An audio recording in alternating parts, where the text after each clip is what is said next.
নমস্কার বন্ধুরা, আমার নতুন চ্যানেল প্রভুজি মাই ভয়েস সকলকে স্বাগত। ভিডিওটি স্কিপ না করে পুরো ভিডিওটি দেখতে থাকুন। ভালো লাগলে লাইক, শেয়ার, কমেন্ট করুন আর সাবস্ক্রাইব করে পাশের বেল আইকনটি প্রেস করে দিন, যাতে নতুন ভিডিও আপলোড করলে খুব তাড়াতাড়ি আপনাদের কাছে পৌঁছে যায়।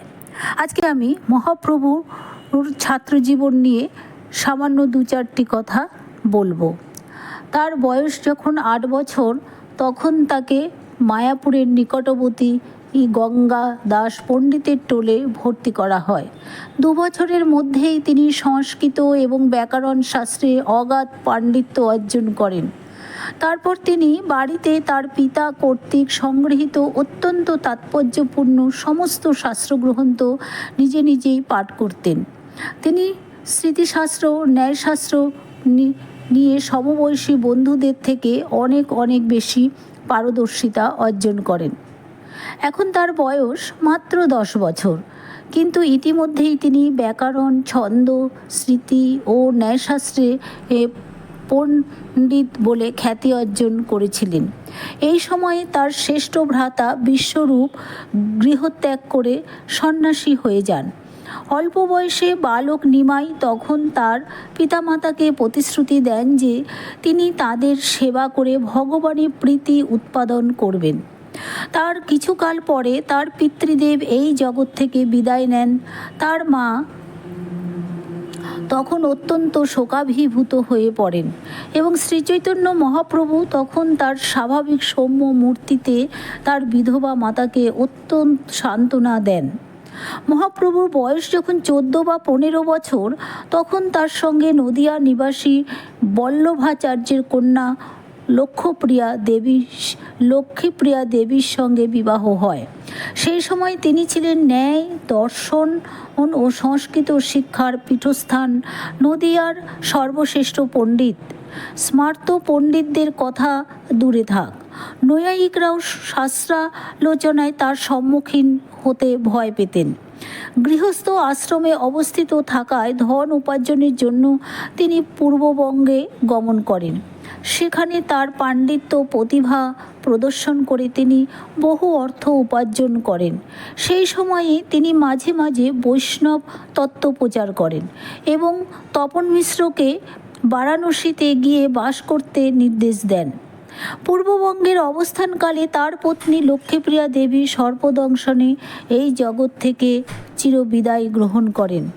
তার শোকাভিভূতা মাতাকে দর্শন করে তিনি ব্যথিত হন এবং তাকে মানব জীবনের অনিত্যতা সম্বন্ধে উপদেশ দিয়ে সান্ত্বনা প্রদান করে। তার মায়ের অনুরোধে তিনি রাজপণ্ডিত সনাতন মিশ্রের কন্যা বিষ্ণুপ্রিয়া দেবীকে বিবাহ করেন। প্রবাস থেকে প্রত্যাবর্তনের পর তার বন্ধুও তার সঙ্গে মিলিত হন। তখন তিনি নবদ্বীপের শ্রেষ্ঠ পণ্ডিত বলে খ্যাতি অর্জন করেছেন। কেশব মিশ্র নামে কাশ্মীরের এক পণ্ডিত নিজেকে দিগ্বিজয়ী বলে পরিচয় দিতেন। বাস্তবিকই তিনি ভারতের সমস্ত পণ্ডিতদের পরাজিত করেছিলেন। নদিয়ার পণ্ডিতদের সঙ্গে শাস্ত্রালোচনা করে তার শ্রেষ্ঠত্ব প্রতিপন্ন করার জন্য তিনি সেখানে আসেন। তখন সেই দিগ্বিজয়ী পণ্ডিতের ভয়ে ভীত হয়ে নদিয়ার সমস্ত টোলের অধ্যাপকরা বিভিন্ন অজুহাতে নবদ্বীপ ত্যাগ করে চলে যান।